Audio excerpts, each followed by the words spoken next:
जानकारी गराउन चाहे। पछिल्लो 24 घण्टामा कोरोना भाइरस संक्रमणबाट 8287 जना संक्रमित भएका छन्। स्वास्थ्य तथा जनसङ्ख्या मन्त्रालयले शनिबार दिएको जानकारी अनुसार विभिन्न जिल्लाका प्रयोगशालामा गरिएको 17315 PCR परीक्षणबाट 8287 जनामा कोरोना संक्रमण पुष्टि भएको हो। यो सँगै नेपालमा संक्रमितको कुल संख्या 3,85,890 पुगेको छ। त्यसैगरी सोही अवधिमा कोरोना संक्रमणका कारण 53 जनाको मृत्यु भएको मन्त्रालयले जानकारी दिएको हो। यो समेत गरी मृतकको कुल संख्या नेपालमा 3632 पुगेको छ। त्यसैगरी पछिल्लो 24 घण्टामा एन्टिजेन विधिबाट गरिएको 998 परीक्षणमा 131 जनामा पोजिटिभ देखिएको छ। पछिल्लो 24 घण्टामा 3370 जना कोरोनाबाट डिस्चार्ज भएका छन्। दर्शकबिन त्यसैगरी संघीय संसद प्रतिनिधि सभाका 26 जना सांसदलाई कोरोना संक्रमण पुष्टि भएको छ। प्रधानमन्त्री केपी शर्मा ओलीले संसदको विश्वास आफूमा रहेको परीक्षण गराउनका लागि वैशाख 27 गते बोलाएको प्रतिनिधि सभा अधिवेशन अघि संघीय संसद सचिवालयले गराएको PCR परीक्षण र सांसदहरूले व्यक्तिगत रूपमा गरेको परीक्षणबाट उक्त संख्यामा सांसदहरू कोरोना संक्रमित भेटिएका हुन्। संघीय संसद सचिवालयले वैशाख 22, 23 र 24 गते 205 जना सांसद को PCR परीक्षण गरेको थियो, जसमध्ये 19 जनामा कोरोना संक्रमण भएको रिपोर्ट आएको संघीय संसद सचिवालयका प्रवक्ता रोजनाथ पाण्डेले जानकारी दिएका छन्। 19 जना सांसदमध्ये 1 जना राष्ट्रिय सभाका र बाँकी 18 जना प्रतिनिधि सभाका रहेको उनले बताएका छन्। दर्शकबिन त्यसैगरी कोरोना संक्रमण रोकथाम तथा नियन्त्रणका लागि काठमाडौँ उपत्यका लगायत विभिन्न जिल्लामा जारी गरिएको निषेधाज्ञा अहिले पनि कायमी रहेको छ। हालसम्म देशका 62 जिल्लामा निषेधाज्ञा जारी गरिएको छ।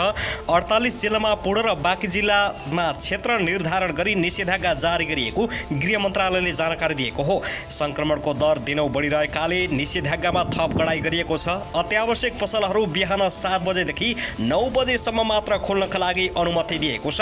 निषेधाज्ञाका अवधिमा तोकिएका समयमा मात्र खाद्य लगायतका अत्यावश्यक सामग्री खरिद गर्न र अनावश्यक रूपमा हिँडडुल र सवारी साधन समेत नचलाउन सरकारले आग्रह गरेको छ। राजधानी बाहेक देशका विभिन्न शहरी क्षेत्रमा 500 भन्दा बढी र पहाडका क्षेत्रमा 200 भन्दा बढी संक्रमित हुने जिल्लामा निषेधाज्ञा लगाउने अधिकार स्थानीय प्रशासनले पाएका छन्।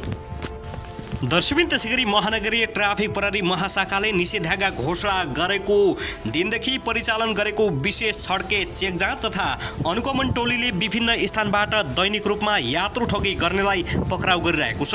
महामारीको यस्तो परिस्थितिमा यात्रुहरू समस्यामा पर्न सक्ने र कठिनमा पर्न सक्ने कुरालाई मध्यनजर गरी विशेष टोली परिचालन गरिएको र टोलीले सम्भावित त्यस्ता स्थानहरूमा निगरानी गर्ने, आफै यात्रु बनेर भाडा मोलाई गर्ने, यात्रुहरूसँग गोप्य रूपमा बुझ्ने, सोधपुछ गर्ने र बढी भाडा लिने व्यक्तिहरूलाई नियन्त्रणमा लिए आवश्यक कारबाही गर्ने गरेको महाशाखाका प्रमुख एसएसपी जनक भट्टराईले बताएका छन्। उपत्यकामा निषेधाज्ञा जारी भए पश्चात वैदेशिक रोजगारबाट आएका र अब अत्यावश्यक परि उपत्यका बाहिरका जिल्लाहरू जानुपर्ने यात्रुहरूसँग तोकेको भन्दा 3 गुणा बढी भाडा लिने काउन्टरका कर्मचारीहरूलाई कलङ्की र बसपार क्षेत्रबाट नियन्त्रणमा लिएको उनले जानकारी दिएका छन्। ट्राफिक प्रहरीले सावित्रा काउन्टर कलङ्कीमा कार्यरत महोत्तरी गौशाला घर भई थानकोट बस्ने वर्ष 53 को मनु अर्याल र उनकै छोरा वर्ष 30 को अनु अर्याललाई पक्राउ गरेको हो। त्यस्तै नारायणी यातायात काउन्टरका टिकट बुकिङ स्टाफ हेटौडाका 38 वर्षीय नवराज घिमिरे,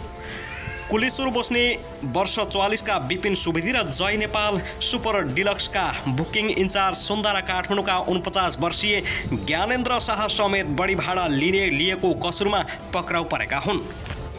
दर्शकबिन त्यसैगरी कांग्रेस सभापति शेरबहादुर देउवापछि नेकपा माओवादी केन्द्रका अध्यक्ष पुष्पकमल दाहाल प्रचण्डले पनि संवैधानिक परिषदको बैठकमा नजान सदस्यहरूलाई आग्रह गरेका छन्। संवैधानिक आयोगका रिक्त पदाधिकारी नियुक्तिका लागि आइतबार प्रधानमन्त्री केपी शर्मा ओलीले बैठक बोलाएका छन्।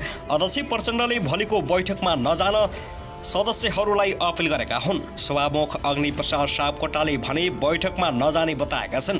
यसअघिको बैठकमा पनि उनीहरू उपस्थिति नभएपछि अध्यादेश मार्फत प्रधानमन्त्रीले पदाधिकारी नियुक्ति गरेका थिए। माओवादी केन्द्रका अध्यक्ष प्रचण्डले शनिबार एक वक्तव्य जारी गर्दै प्रमुख प्रतिपक्षका नेता तथा सभामुखले भाग नलिने निर्णय गरिसकेको स्थितिमा बैठक स्थगित गर्न सरकारलाई आग्रह गरेका छन्। संविधानको मर्म र भावना विपरीत संवैधानिक निकायहरूलाई निरङ्कुशताको मतियार बनाउने तुल्याउने गलत मनसायसहित सरकारले अध्यादेशको दुरुपयोग गर्दै आएको छ।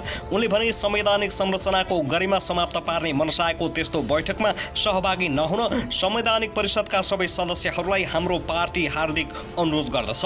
प्रमुख प्रतिपक्षी र सभामुखले समेत बैठकमा नजाने घोषणा गरिसकेको अवस्थामा सरकारले बैठक राख्न नहुने भन्दै अध्यक्ष दाहालले बैठक रोक्न प्रधानमन्त्रीलाई आग्रह गरेका छन्। त्यसैगरी यता भने नेकपा एमालेका वरिष्ठ नेता माधव कुमार नेपाल पक्षधर सांसदहरूले तत्काल राजीनामा नदिने भएका छन्। नेता नेपालले आफू निकट सांसदहरू र केही प्रभावशाली नेताहरूसँगको पटकपटकको लामो छलफलपछि यस्तो निष्कर्ष निकालेको उनी निकट स्रोतले दाबी गरेको छ। प्रधानमन्त्री केपी शर्मा ओलीले यही वैशाख 27 गते संसदमा विश्वासको मत लिने भएका छन्। पार्टीभित्रको अन्तर्विरोधको कारण नेता नेपाल पक्षधर सांसदहरूले त्योभन्दा अघि नै सामूहिक राजीनामा दिने हल्ला चलिरहेको बेला यस्तो कुरा बाहिर आएको हो।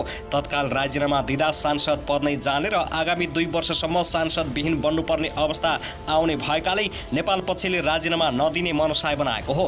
तर नेता नेपालले कुनै पनि हालतमा प्रधानमन्त्री ओलीलाई विस्थापित गर्ने रणनीति भने बनाएका छन्। त्यसका लागि जनता समाजवादी पार्टी नेपाललाई विश्वासको मतको विपक्षमा उभ्याउन प्रयत्न गर्ने पनि उनको योजना छ।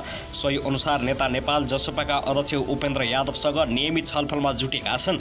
प्रमुख प्रतिपक्षी दल नेपाली कांग्रेसले विश्वासको मत नदिने निर्णय गरिसकेको छ। उता माओवादी केन्द्रले पनि सरकारले दिएको समर्थन फिर्ता लिएर विश्वासको मत लिने प्रधानमन्त्रीको योजनालाई विफल तुल्याउने निर्णय गरेको छ।